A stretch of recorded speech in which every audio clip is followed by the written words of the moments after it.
라면이나 빵을 많이 먹어야 건강해진다. 이게 무슨 소리지? 아마 많은 분들 이런 생각 하실 텐데요. 1970년대 우리나라에서는 그랬습니다. R이랑 비타 라면을 개발했던 흥국산업 같은 경우는요, 하루 한 끼씩 수개월 후면 여러분의 체력과 귀여운 자녀들의 건강에 놀라운 변화가 올 것이라는 광고를 한 적도 있었었고요. 그리고 산미빵을 출시했던 산미식품도 빵을 주식으로 하는 서양 사람이 키가 크고 영양이 충실하다. 기업만이 아닙니다. 정부도 빵과 라면의 소비를 권장했던 적이 있는데요. 그 중에 황당무계한 캠페인송도 하나 만들었습니다. 모자라는 햇살에 마음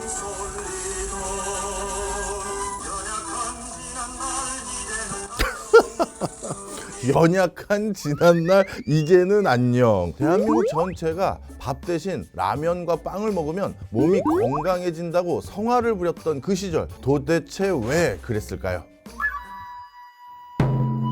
저는 명지대에 재직하고 있는 박정호라고 하고요. 여의도 맨션이라는 유튜브 채널도 운영하고 있습니다. 라면이랑 빵을 먹으면 건강해진다라는 이 홍보, 당연히 이유가 있는데요. 쌀이 부족했기 때문입니다. 사실 우리 민족은 쌀에 대한 열망이 옛날부터 아주 공고했었어요.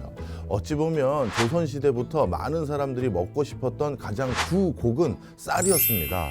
그런데 한 번도 쌀을 제대로 먹어본 적이 없어요. 대부분의 서민들 같은 경우는 흰쌀밥 구경도 못했고, 초근목피라고 들어보셨는지 모르겠는데 시골에서는 나무 껍데기를 막 먹는 거예요. 배가 고파서. 그러다가 일제강점기 때 산미증식운동이라고 해서 쌀을 많이 재배했는데요. 그러면 일제강점기부터는 쌀을 많이 먹을 수 있을 거냐? 아닙니다. 생산된 쌀 대부분은 일본인들이 일본 본국으로 가져갔고요. 우리 한국에서는 역시 그때도 제대로 된 흰쌀밥을 못 먹었어요. 그래도 일제강점기 때 쌀을 재배할 수 있는 환경이 이렇게 만들어주긴 했는데 문제가 생겼죠. 바로 연이어 한국전쟁이 터졌습니다. 그래서 쌀을 재배할 수 있었던 재배 면적도 급격히 줄어들게 됐죠. 그런 상황에서 해외에서 저 가난하고 헐벗고 굶주린 나라 뭔가 먹을 걸 좀 지원해줘야겠다라는 생각을 가졌는데요. 문제가 있죠. 외국은 쌀을 안 먹어요. 밀만 먹습니다. 야, 너희들 내가 쌀은 없는데 밀은 좀 남거든? 이거라도 먹을래? 하면서 준 겁니다.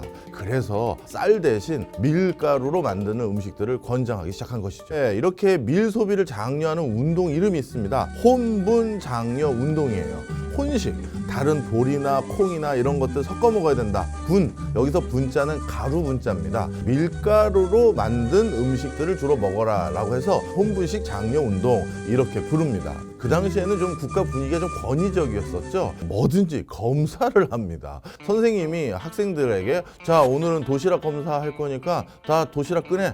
그런데 흰 쌀밥만 딱 가져온 친구 그러면 어떻게 된다? 너 일어나. 뒤에가 있어. 이렇게 되는 거예요. 교사들도 연수 기간 동안 식빵 만드는 법을 배우러 갔었어요. 그 다음에 공무원들입니다. 특정 요일에는 무조건 분식만 먹는 날이 지정되어 있어요. 구내식당을 가면 밀가루와 관련된 음식들만 나오는 그런 시절도 있었습니다. 지금 사실 우리가 먹는 모든 식자재와 식문화는 이 혼분장려 운동 때문에 생긴 거예요. 제가 즐겨 먹는 것만 쭉 얘기해도 1시간 모자릅니다. 일단 여러분들 설렁탕집, 설렁탕 가게 가면 설렁탕 나오고 옆에 소면이 조금 삶아서 나옵니다. 도대체 설렁탕에 소면 넣어서 먹었던 거는 언제부턴가 궁금하지 않으십니까? 혼분장려 운동 때부터예요. 밥의 양, 소비량을 어떻게든 줄이기 위해서 설렁탕에 소면을 이렇게 살짝 넣어서 먹게끔 만든 게 바로 혼분장려 운동 때 생긴 풍습인 것이지, 그전에는 소면을 설렁탕에 넣지 않았었어요. 그 다음에 그 당시 술을 먹어야 되는데 쌀로 술을 빚어서 술을 마신다? 이거는 거의 친일파예요. 그래서 생긴 게 바로 밀막걸리예요. 이 밀막걸리는 쌀막걸리랑 맛이 전혀 달라요. 일단 쌀막걸리는 약간 시큼합니다. 그리고 탄산기도 없어요. 그런데 밀막걸리는 어떻게 되느냐? 탄산 성분이 많이 생깁니다. 그래서 우리 막에 딱 따면 치 소리 나는 거 있잖아요. 이게 대부분 밀막걸리예요. 그래서 웃지 못할 상황이 생겼는데 요즘 탁주 회사에서 일부러 탄산 성분을 넣어버립니다. 그 사이에 우리는 치 소리 나는 이 탄산성이 들어간 막걸리를 익숙해져 버린 거예요. 이걸 일부러 넣는 이런 황당한 일이 생겨버렸다. 이렇게 보시면 되겠습니다.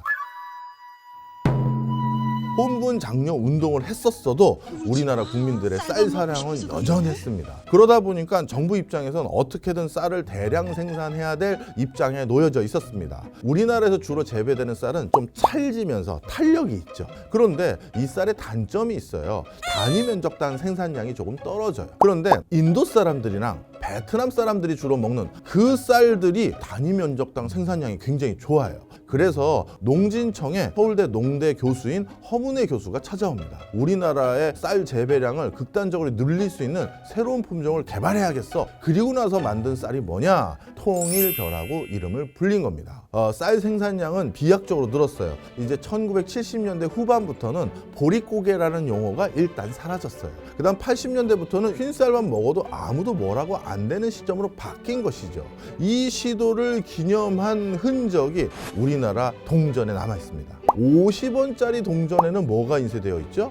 바로 통일벼가 인쇄되어 있습니다. 그리고 자연스럽게 우리 주식 문화가 바뀌었죠.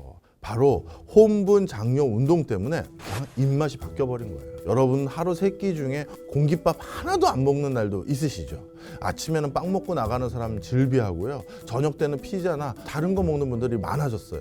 그러다 보니까 쌀 소비량 자체도 줄었고 생산량은 느는데 소비량은 주니 쌀이 남아 도는 상황이 돼버렸습니다.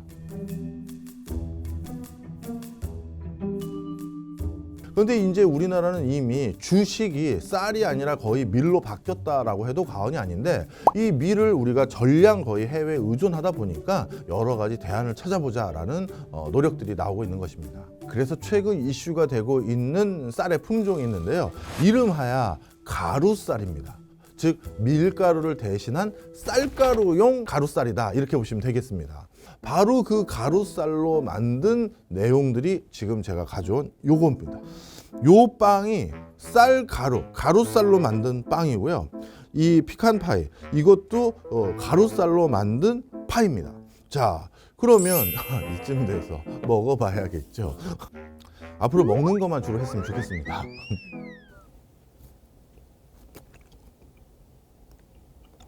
완벽히 똑같습니다.